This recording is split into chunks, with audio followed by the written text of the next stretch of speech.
formas de construcción del conocimiento en los entornos virtuales de aprendizaje, a cargo de la magíster Marta Castellanos Saavedra, de la Fundación Universitaria del Área Andina de Colombia. Voy a presentar brevemente el currículum de nuestra ponente.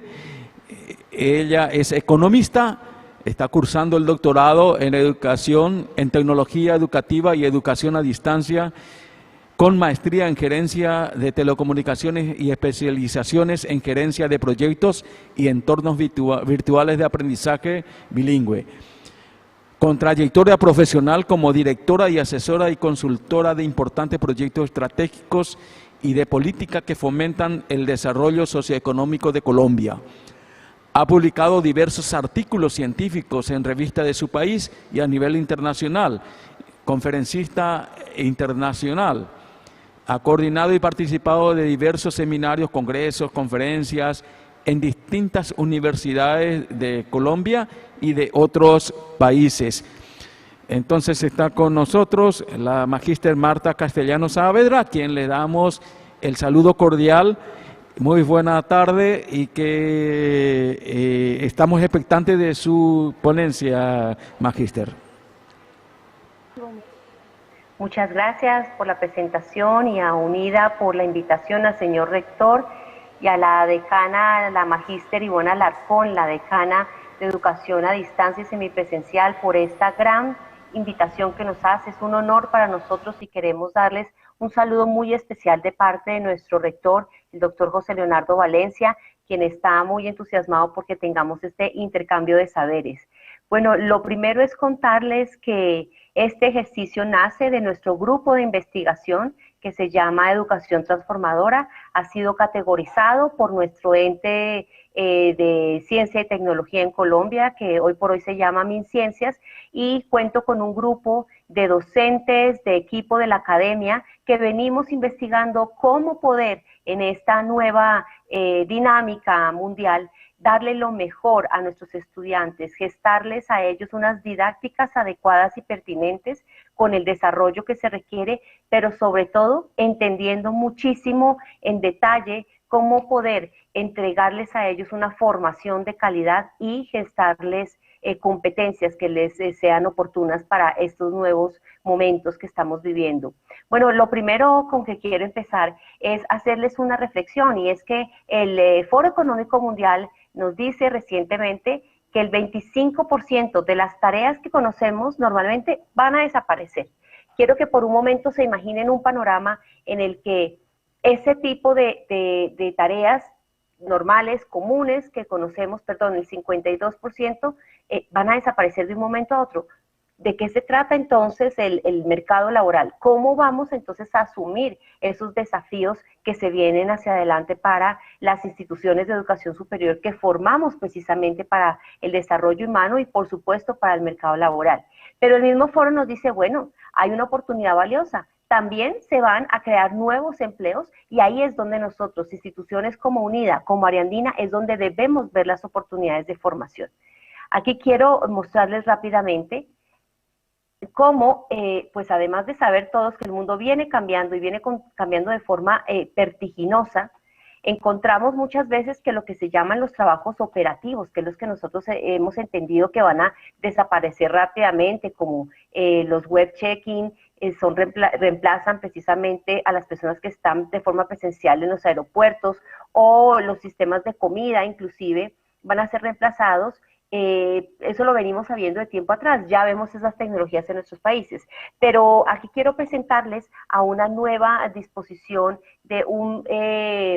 autómata que se ha creado en Europa. Es una automatización que busca reemplazar inclusive a los managers del talento humano, porque es capaz de poder eliminar los sesgos que tenemos los humanos,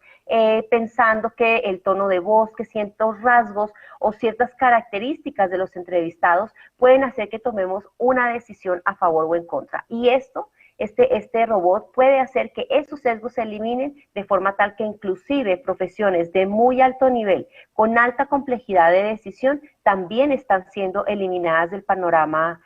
actual. Eso nos lleva como instituciones de educación superior también a ver las disyuntivas que se presentan. Por ejemplo, acá tenemos una imagen de lo que se daba en la segunda revolución industrial. El capital humano y las máquinas eran los factores de producción más importantes, mientras que ahora en la cuarta, si bien hay personas programando las máquinas, pues ya no las estamos viendo, porque el factor de producción más relevante es la tecnología. Y sin embargo, nosotros estamos con unas metodologías en el aula de clase que son absolutamente tradicionales y no han cambiado inclusive desde tiempo atrás. Entonces ahí es cuando viene precisamente este ejercicio que estamos haciendo en nuestro grupo de investigación transformadora y con esta ponencia que hemos presentado a UNIDA para debatir un poco qué es lo que está ocurriendo, quiénes son además no solamente el entorno que nos acobija, sino también los estudiantes que estamos teniendo hoy por hoy. Y encontramos que este tipo de estudiante que tenemos, siempre buscamos o referenciamos al millennial, al centennial, y resulta que hoy por hoy, inclusive personas de otras generaciones, como la X, como los baby boomers, volvieron a las clases y también son estudiantes nuestros, sobre todo de programas que son a distancia, semipresenciales, virtuales, son muy apetecidos por las otras generaciones también. Y ahí se nos viene una pregunta grande y es, ¿cómo podemos, además de todas las complejidades que se están teniendo, llegar a formar de manera pertinente a nuestros estudiantes, que hoy por hoy, sin importar la edad, están 100% conectados y cada vez tienen unos espacios de atención mucho más cortos? Es por eso que nosotros creemos y estamos con un estudio muy riguroso examinando qué debemos hacer. ¿Es acaso pertinente pensar inclusive que en estas nuevas dimensiones debemos hacer un tránsito de lo presencial a lo virtual y de poco a poco ir eliminando los programas presenciales? Y la respuesta a este ejercicio es definitivamente no. Los programas presenciales son también importantes. Por ejemplo, en Colombia, los programas de salud deben darse de manera presencial. A la luz de esta pandemia, pues hemos tenido que innovar, pero las prácticas de clínica, por supuesto, tienen que darse de manera presencial, y lo que hemos hecho durante este ejercicio es poder ir reemplazando la teoría que se veía antes en el salón de clases con laboratorios, con realidad aumentada, para que los estudiantes puedan aprovechar las circunstancias, pero siempre priorizando esa posibilidad de volver a las aulas. Y afortunadamente de hace más o menos unos 15 días hacia hoy hemos podido volver a llegar a las aulas gracias a las disposiciones del gobierno, dada la contingencia de la emergencia sanitaria que tenemos, y por supuesto hemos ido priorizando aquellos escenarios en los cuales podemos trabajar de forma presencial. Pero aquí con esto queremos decir que la cuarta revolución nos lleva a reflexionar y a pensarnos en un postulado que UNESCO viene trabajando de tiempo atrás. Y una cosa es la formación en entornos virtuales, que es lo que nos convoca, pero también el aprendizaje presencial, cómo lo debemos ir complementando con ejercicios virtuales, con ejercicios que involucran la tecnología para que los estudiantes también se vean motivados. Siempre pensando en esa construcción del conocimiento que sea pertinente, que le permita a nuestros estudiantes tener pensamiento crítico y, lo más relevante, esa gestación de la resolución de problemas de acuerdo con las circunstancias que ellos están viviendo. Nos damos entonces cuenta que en estas nuevas dimensiones y pensándonos en los recursos de los entornos de aprendizaje virtual, se pueden utilizar 100% en los ejercicios virtuales y, como lo decía anteriormente, en el complemento a lo presencial, que lo hemos tenido además que vivir mundialmente con estas circunstancias en las que estamos. Y hemos podido evidenciar en nuestro grupo de investigación que definitivamente para poder generar conocimiento en este tipo de escenarios de aprendizaje virtual es fundamental nosotros tener como priorización la formación del docente. Pero la formación del docente ya no es solamente en que sepa manejar la herramienta, porque hoy por hoy los docentes aprendieron a manejar herramientas de muy alto valor. Ahora la pregunta es cómo el docente está aprovechando la herramienta en sus didácticas, cómo el docente está evaluando, cómo el docente se está acercando al aprendizaje del estudiante, y esas herramientas se convierten inclusive en un motivador para el aprendizaje del estudiante. Allí, por supuesto, requerimos que nuestros docentes continúen con el ejercicio de fomento del trabajo en equipo, del trabajo colaborativo y sobre todo elementos que para nosotros son valiosísimos: invitar al estudiante al autoaprendizaje. Ese ejercicio del autoaprendizaje que hoy por hoy se ha puesto tan de moda, dadas las circunstancias de la pandemia, nos lleva a muchísimas preguntas de qué significa este autoaprendizaje y cómo lo podemos fomentar, porque sabemos no son elementos fáciles de desarrollar, mucho menos en algunos estudiantes que vienen en esquemas presenciales, que el trabajo es absolutamente disímil al que podemos tener en programas virtuales o a distancia. Entonces, lo que nos convoca es pensarnos en esas definiciones actuales de lo que son los entornos virtuales de aprendizaje. Citamos al profesor Martín y García y al profesor Brown, Daviti y Slater, que nos vienen hablando de distintos escenarios de lo que puede significar los EVAs. En un principio, pensándose el doctor Martín y García, pensándose en cómo son esos canales de comunicación mediados por la tecnología y pensándose en un proyecto educativo. Y los otros autores recientes de 2020 ya están pensando inclusive en un ejercicio más de aprendizaje con espacios sociales colaborativos, y nosotros, para lo que nos convoca, hablamos entonces de los EVA como esos espacios que son mediados por la tecnología para fomentar sobre todo el aprendizaje del estudiante. Esto nos lleva entonces a pensarnos que si bien la tecnología, por supuesto, es fundamental en estos espacios virtuales de aprendizaje, no podemos perder de vista un elemento fundamental, que es el diseño instruccional, y cómo ese diseño se vuelve un aliado fundamental del proceso pedagógico, del docente y sobre todo esos resultados de aprendizaje que estamos buscando en nuestros estudiantes. Empezamos entonces a trabajar en un ejercicio en el cual buscamos ese desarrollo del conocimiento a través de un modelo que es virtuoso, un modelo que invita al estudiante a reflexionar, invita al estudiante a cada vez ser más autónomo y al mismo tiempo invita al docente a enfocarse en lo realmente importante, no tanto los ejercicios más académico-administrativos de los cuales hoy por hoy los docentes tienen una carga importante, sino pensarse más en cómo le damos ese retroalimentación de conocimiento al estudiante, cómo lo guiamos y lo acompañamos en este proceso de aprendizaje tan interesante del que estamos buscando generar ese conocimiento.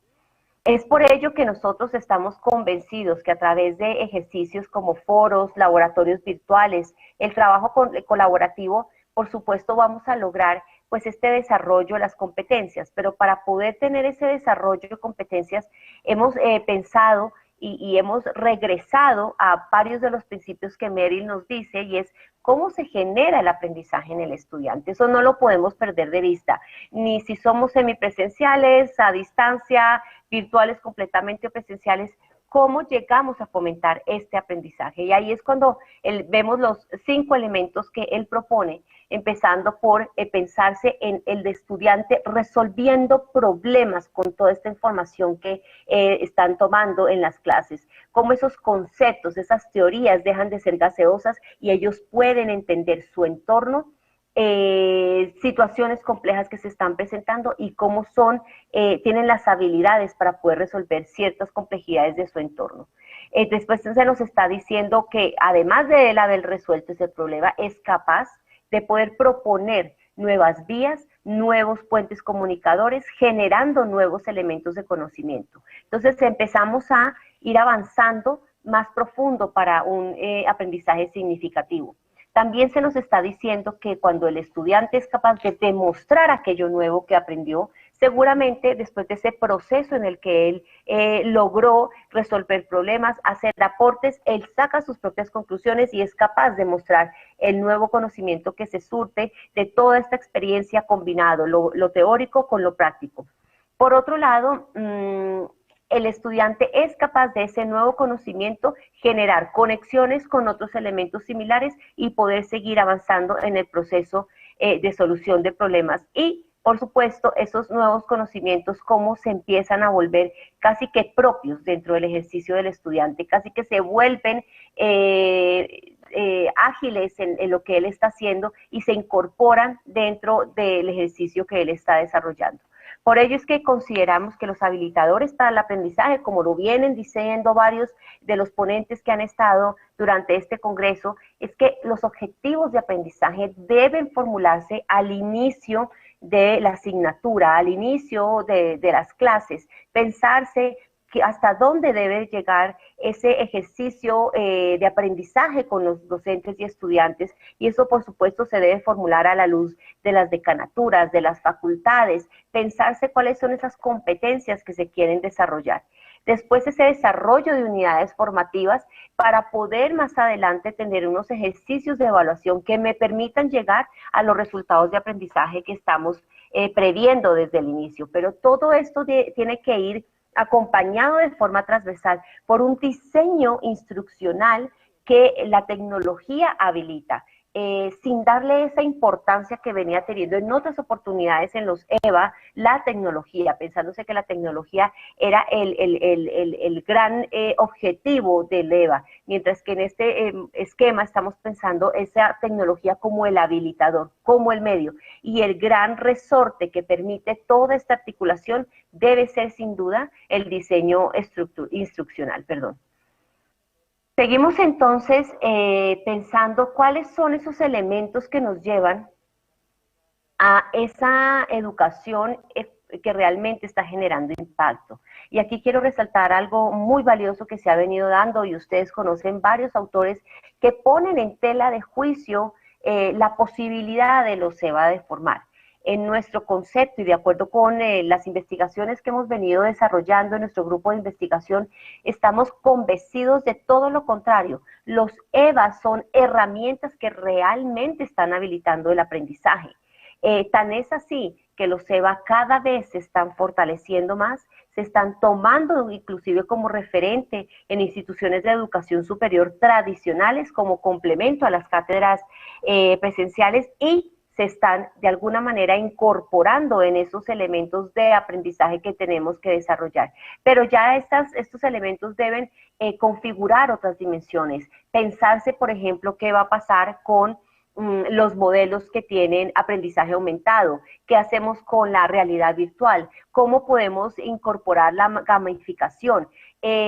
los movimientos de makers, cómo los podemos embeber dentro de estos EVA, porque también los EVA, que no son nada nuevo, todos acá saben que tienen más de 30 años inclusive, muchos de ellos se quedaron estáticos. Entonces, ¿cómo los alimentamos, los reformulamos, los repotenciamos a la luz de las nuevas tecnologías? Con un habilitador muy importante para la academia, y es que hoy por hoy tenemos los prosumidores, que son los estudiantes que no solamente consumen información, sino que producen información, y al mismo tiempo, bajo estas características del aprendizaje, ellos están siendo actores principales de su proceso y también pueden aportar al fortalecimiento de los EVAs. Entonces, aquí hemos considerado que un ejercicio maravilloso que se ha venido dando de forma muy complementaria y que tiene una amalgama muy interesante con los EVA son los esquemas de aprendizajes basados en retos. Cuando le pedimos al estudiante que resuelva circunstancias que tienen que ver, por ejemplo, con las ODS, con las dificultades de los cambios climáticos, con circunstancias también como las que estamos viviendo, de ejercicios completamente inesperados, el estudiante empieza a retomar todos esos conceptos, conocimientos que viene teniendo para transformar ese aprendizaje y para generar aún más robustez en lo que viene aprendiendo. Y por supuesto, esto es algo que a la luz del trabajo colaborativo y de la interacción que ellos puedan tener con sus compañeros se vuelven elementos muy importantes y relevantes para la generación del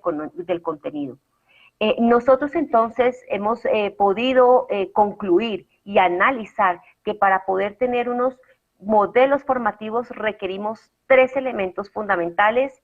prioritarios, que dependen muchas veces de las instituciones, pero hay un cuarto que debemos desarrollar. el fortalecimiento del diseño instruccional es básico, las herramientas tecnológicas con las que cuente el docente y el aprovechamiento de los docentes con su formación para el uso de estos escenarios. Pero hay un cuarto componente que sin él no podemos seguir adelante y es esa autonomía del estudiante. Y el profesor Hans y Ellis, que hicieron un estudio recientemente en la Universidad de Griffith en Australia, después de las evaluaciones a las que llegaron, concluyeron que los estudiantes pueden tener un mejor desarrollo en sus escenarios de formación siempre que, primero, tengan la motivación, la determinación de seguir adelante, que tengan una perspectiva positiva de que el aprender, de que el hacer sacrificios para poder seguir avanzando valen la pena y sobre todo el ir avanzando en su aprendizaje gracias al trabajo colaborativo, gracias al buscar mayor información por fuera de su clase y un elemento fundamental que hemos venido diciendo durante esta charla es el lograr que pueda resolver problemas de su entorno gracias a estas nuevas dimensiones con las que se vienen encontrando. Al respecto, hemos venido también fortaleciendo nuestro modelo de aprendizaje virtual que tenemos en Ariandina, que es un modelo que tiene elementos en los que queremos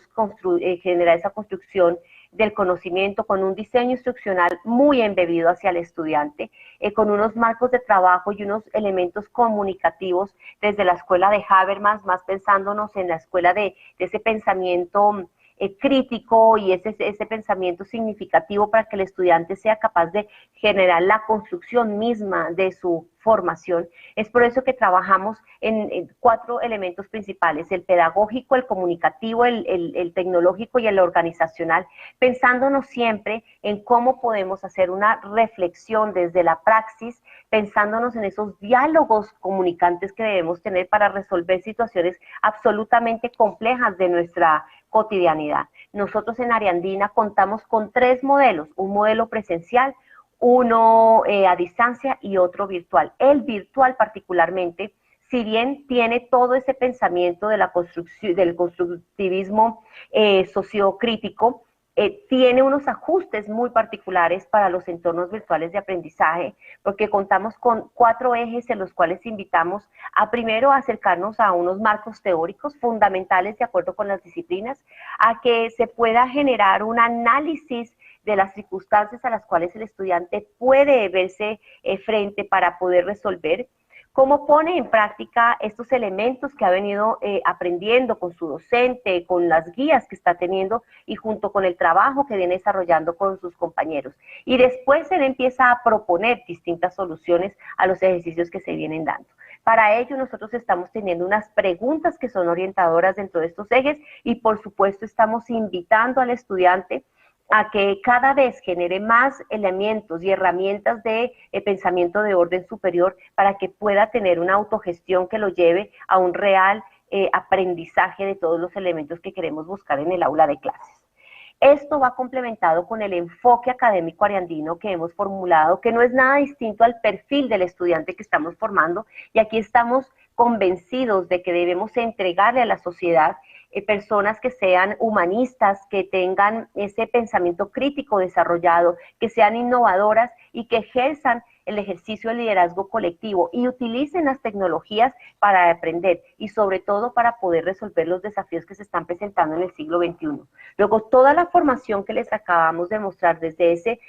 modelo instruccional que está embebido hacia preguntas, hacia la resolución de ciertas circunstancias, lo hemos complementado con lo que llamamos el sello transformador, que pudimos evaluar desde 10 nodos o atributos o competencias que creemos que nuestros estudiantes deben desarrollar, pues estamos convencidos que el enfermero, la enfermera, el abogado, el profesional en salud, el ingeniero, el pedagogo, deben tener una robustez muy clara en su formación disciplinar y al mismo tiempo ser ciudadanos del siglo XXI. Por ello creemos que debemos tener humanistas digitales, que son aquellos que priorizan la innovación, la creatividad, gracias a las tecnologías, como a través de los EVA ellos van desarrollando esa conciencia de que esta tecnología es simplemente un habilitador, pero también le puede permitir desarrollo de nuevas competencias y nuevos caminos si pone al servicio de la tecnología el conocimiento que como humano viene adquiriendo, la creatividad, la innovación. las competencias lingüísticas para que ellos sean capaces de transformar en elementos concretos, bien sean escritos, de exposición o comunicativos, sus ideas, las habilidades tecnológicas y algo fundamental en esta era que hemos llamado la ética del cuidado y el buen vivir. Fundamental para tener la capacidad de aportar a estos nuevos esquemas de vida. Estamos entonces ante un mundo VUCA, como se le llamó en la Armada de Estados Unidos en los 50, un mundo vulnerable, lleno de incertidumbre, ambiguo y complejo. Eso nos lleva a que desde los EVA nosotros tengamos que apoyar la reinvención frecuente de nuestros docentes, de nuestros estudiantes y por supuesto de nuestras instituciones. Tenemos que entender que en el sector educativo los títulos profesionales de técnicos y tecnólogos hoy por hoy tienen caducidad. Ya no nos sirve un título como en la época nuestra que cubría una gran cantidad de años. Hoy por hoy nos graduamos e inmediatamente el mercado laboral está demandando que tengamos nuevas particularidades, nuevas dimensiones y competencias. Por ello, la institución de educación superior debe estar habilitada para apoyar esos nuevos aprendizajes. Requerimos, por supuesto, que los modelos virtuales, los EVA, cada vez reconozcan más el potencial de lo presencial y sean ese complemento de la formación. Por supuesto, las herramientas, las didácticas innovadoras y un elemento fundamental es llevar a nuestros estudiantes a que sean conscientes a que todos los días deben seguir formándose, todos los días deben adquirir mayores competencias y habilidades ante estas circunstancias tan complejas. Siempre recordar la importancia de la educación superior. Somos instituciones que desde la formación, desde el pensamiento crítico, gestamos seres humanos integrales y permitimos generar un valor agregado. Como lo decía Amartya Sen, el Premio Nobel de Economía, desde la educación de calidad cerramos las brechas culturales, sociales, económicas con las que vienen nuestros estudiantes al sistema. Y esa es nuestra misión en la educación superior. Por eso no quiero cerrar sin esta reflexión que quiero dejarles de que los EVA no pueden limitarse a la tecnología. Es la tecnología la que debe acomodarse a esos resultados de aprendizaje que queremos gestar desde las instituciones de educación superior, a entender la nueva dinámica en la que se encuentran nuestros estudiantes y cómo a través de los EVA podemos entregarles mayores herramientas a nuestros estudiantes para que sigan en esa construcción del conocimiento y que sean personas, primero que todo, flexibles y que se puedan adaptar a circunstancias completamente complejas. Así es que pues quiero darle las gracias a todos por su atención, de nuevo a UNIDA por la invitación tan maravillosa que nos hace este congreso. Quedo a órdenes de ustedes, ahí está mi contacto y estoy atenta para las inquietudes que puedan tener. Muchísimas gracias. Muchísimas gracias, excelente ponencia, Magister. El tema formas de construcción del conocimiento en los entornos virtuales de aprendizaje. Tenemos varias preguntas, pero voy a tratar de compactarlas a efectos de que pueda responder, considerando que posteriormente tenemos otro ponente más, ¿verdad? La pregunta es la siguiente: ¿de qué manera se podría potenciar el desarrollo del pensamiento crítico en los estudiantes de entornos virtuales y qué tipos de didácticas son las más recomendadas actualmente en los entornos virtuales de aprendizaje? Muchas gracias y gracias por la pregunta. Bueno, es una pregunta maravillosa porque nos la hacemos día a día. Lo primero es fomentar, sin duda, la lectura por parte de nuestros estudiantes, empezar a hacerles ese seguimiento a sus lecturas, esa posibilidad que estos ejercicios, estos libros, estos papers que ellos están desarrollando tengan una relación, ojalá, con el entorno en el que se encuentran y con la asignatura que estamos desarrollando. Y hemos encontrado que el desarrollo de aprendizaje basado en retos permite que ellos pongan esas teorías que vienen encontrando junto con un problema claro y ellos empiezan a trabajar en cómo poder solucionar ese tipo de situaciones complejas. Ahí empezamos a ver cómo el pensamiento crítico empieza a dar sus frutos. Otro elemento que para nosotros ha sido valiosísimo es que en el desarrollo de los retos no ponemos a trabajar médicos con médicos. ponemos a diseñadores de moda, con ingenieros industriales, con instrumentadores quirúrgicos, inclusive con licenciados en pedagogía infantil. Ustedes dirán, ¿qué puede salir de ahí? Bueno, salen respuestas y soluciones maravillosas a complejidades que se viven en el día a día en la vida universitaria. Por ejemplo, un reto que tuvimos o estamos teniendo en este segmento del semestre que ya se viene desarrollando es que